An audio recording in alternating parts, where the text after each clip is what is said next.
दर्द सह भी तेरा नाम लिए जाते हैं। हजरत हुर के फौजी को इमाम ने पानी पिलाया।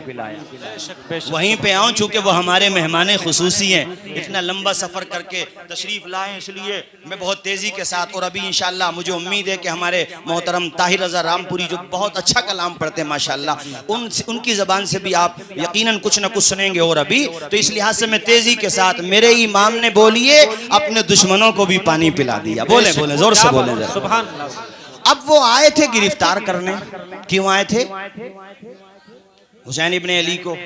तो हजरत इमाम अली मकाम ने हुर से कहा, हुर ये बताओ तुम्हारे आने का मकसद क्या है?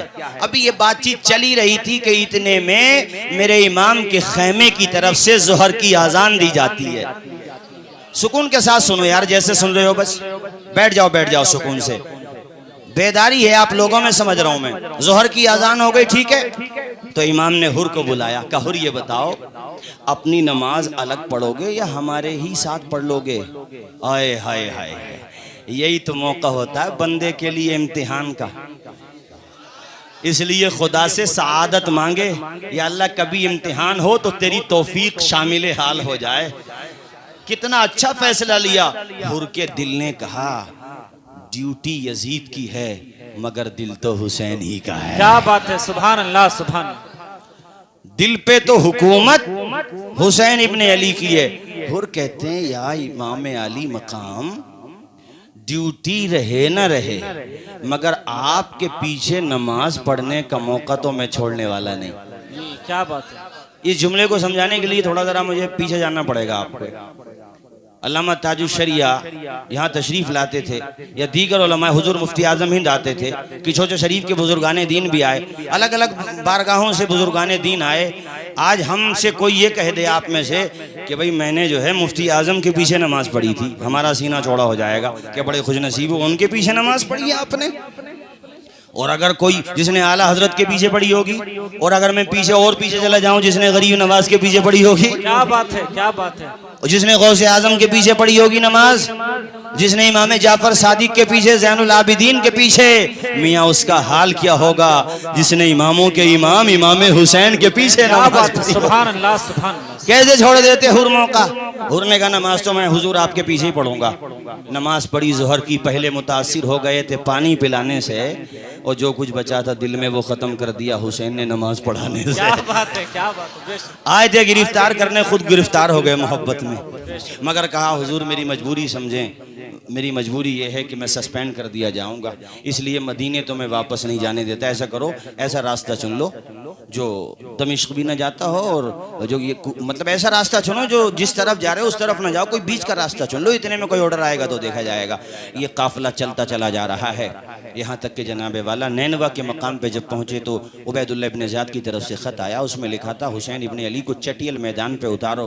ये ख़त देख करके होश उड़ गए, इमाम की बारगाह में पेश किया और रोते हुए कहा हुजूर मुझे अंदाज़ा नहीं था कि इनकी नीयतें इतनी ख़राब है। मैं तो समझ रहा था बातचीत से मसला हल हो जाएगा। मुख्तसर ये समझो कि कई बात ऐसी तबादले ख्याल होते रहे, बातचीत आगे बढ़ती रही, मगर नतीजा कुछ नहीं निकला सिवाय जंग के। चूँकि वो मेरे इमाम के खून के प्यासे थे और वो तबाही के दहाने पे खड़े हुए थे, बर्बादी के रास्ते पे खड़े हुए थे। हुर इब्ने यजीद तमीमी ने जब देखा कि जंग के अलावा कोई रास्ता नहीं, तो अल्लाह की कसम ऐसा फैसला लिया कि हम मुसलमानों के दिलों को जीत लिया हुर ने।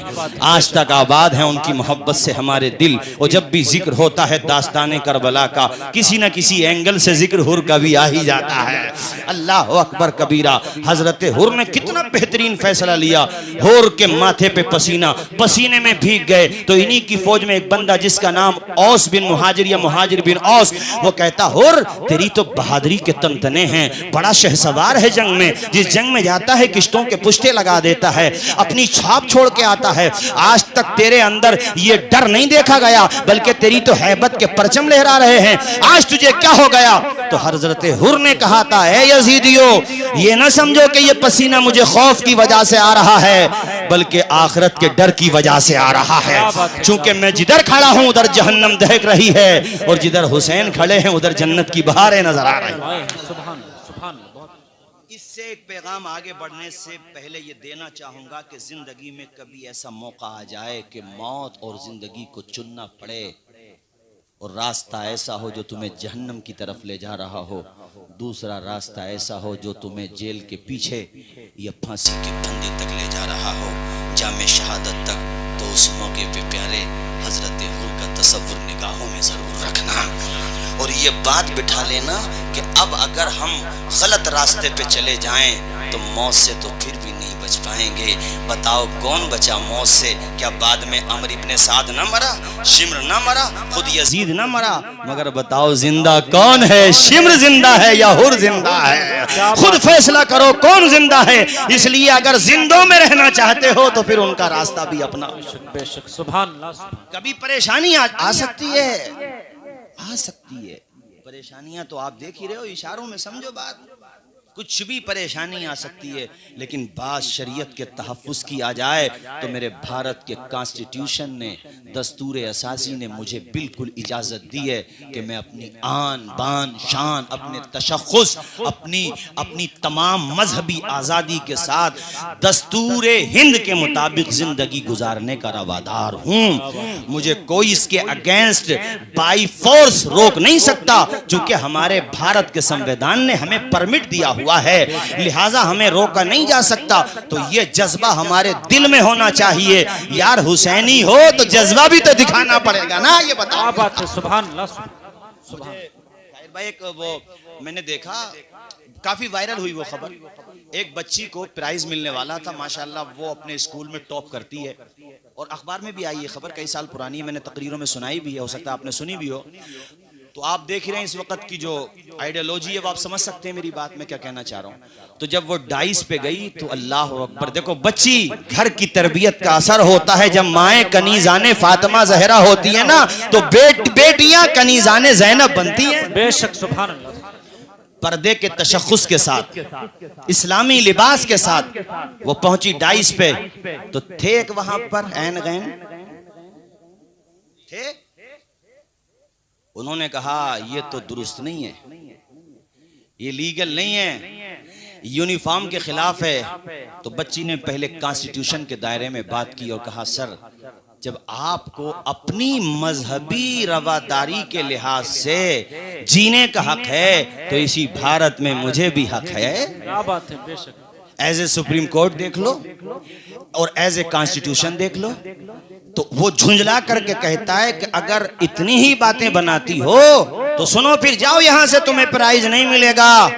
तो उस बहन ने जो जवाब दिया, यार अखबार की सुर्खियां बन गया, दिल जीत लिए। अल्लाह उस बहन को सलामत रखे, हमारी बहन बेटियों को ऐसा जज्बा अता फरमाए। और कहा प्राइज लेना है ना तो तुम्हें अपने चेहरे से नकाब भी हटाना पड़ेगा और सर से हिजाब भी हटाना पड़ेगा। तो उस बहन ने कहा था सर, ऐसे सैकड़ों इनाम को अपने पैरों की जूतियों पे ठोकर मारती हूँ जो मुझे हुजूर की बेटी के तरीके से दूर कर। क्या बात है। सुभान अल्लाह सुभान अल्लाह सुभान। बहुत अच्छा पैगाम, बहुत अच्छा। सुभान अल्लाह। मुझे ऐसा इनाम नहीं चाहिए, ऐसे इनाम का मैं क्या करूंगी जो तुम मुझसे मेरे भारत के संविधान के खिलाफ कराना चाह रहे हो। मुझे ऐसा इनाम नहीं चाहिए। उस बहन ने जो कहा वो जज्बा हमें भी अपने घरों में पैदा करना। बोलिए जोर से, करना कि नहीं करना? ऊंचा बोलिए, करना कि नहीं करना? उस बच्ची ने गोया के कहा था, बुलबुल से बहरहाल नशे मन न छुटेगा, बरक़े तपा के खौफ से गुलशन न छुटेगा, माहौल गर्चे अपने मवाफिक ये नहीं है, पर या रसूल अल्लाह आपका दामन न छुटेगा। क्या बात है। सुभान अल्लाह अल्लाह, सच्चे वफादार बनो। लोगों दुनिया का फैशन मत देखा करो, दुनिया का तरीका मत देखा करो, दुनिया का अंदाज मत देखा करो, बल्कि मदीने का बिलाल देखा करो। क्या बात। सुभान अल्लाह सुभान। नौजवानों में तुमसे भी कहता हूँ, रातों में सोते हो 3 बज जाते